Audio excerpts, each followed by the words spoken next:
Halo Sobat Cuan, kumaha damang. Kalau kamu pikir ekonomi itu cuma soal kantor mewah, korporasi besar, dan saham, kamu keliru besar, Mang. Di balik gedung pencakar langit, ada tukang gorengan, ojol, warung sembako, sampai tukang tambal ban yang tiap hari muterin roda ekonomi. Itulah yang disebut ekonomi informal. Dan percaya atau enggak, mereka punya peran gede banget. Apa itu ekonomi informal? Ekonomi informal adalah sektor ekonomi yang enggak tercatat secara resmi atau enggak kena pajak secara langsung. Biasanya, pelaku usaha informal enggak punya izin usaha atau status legal formal. Contohnya, pedagang kaki lima, tukang ojek, warung kelontong, freelancer, lepas yang dibayar, cash.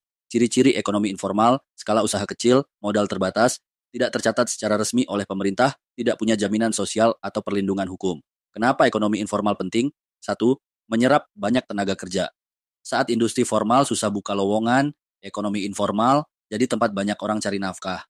Dua, jadi penopang di masa krisis yang waktu pandemi, banyak yang kehilangan kerja formal dan banting setir ke sektor informal.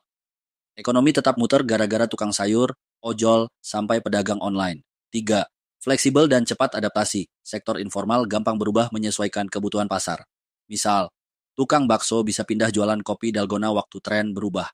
Tantangan ekonomi informal satu, minim perlindungan, nggak ada BPJS, nggak ada tunjangan, kalau sakit ya libur nggak digaji. Dua, akses modal terbatas, kita pakai, susah dapat pinjaman karena nggak punya dokumen resmi. Tiga, rentan ditekan, seringkali digusur atau dilarang dagang karena nggak punya izin. Apa yang bisa dilakukan pemerintah? Kasih kemudahan legalitas dan izin usaha mikro. Buka akses pembiayaan dengan bunga rendah. Program pelatihan dan pendampingan usaha. Perlindungan sosial untuk pekerja informal. Pelajaran yang bisa kita ambil satu. Ekonomi informal itu nyata dan penting, bukan cuma pelengkap dua. Mereka bantu jaga konsumsi domestik tetap hidup, apalagi pas krisis tiga.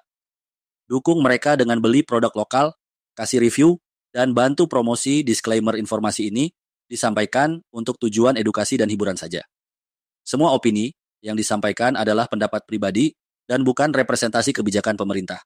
Pastikan Sobat Cuan selalu update dengan kondisi ekonomi dan peran nyata pelaku ekonomi di sekitar kita. Jangan lupa like video ini, share ke teman-teman yang sering jajan di Abang Gorengan, dan subscribe buat info menarik lainnya dari Blog Cuan. Sampai jumpa di video berikutnya. Hatur nuhun Sobat Cuan.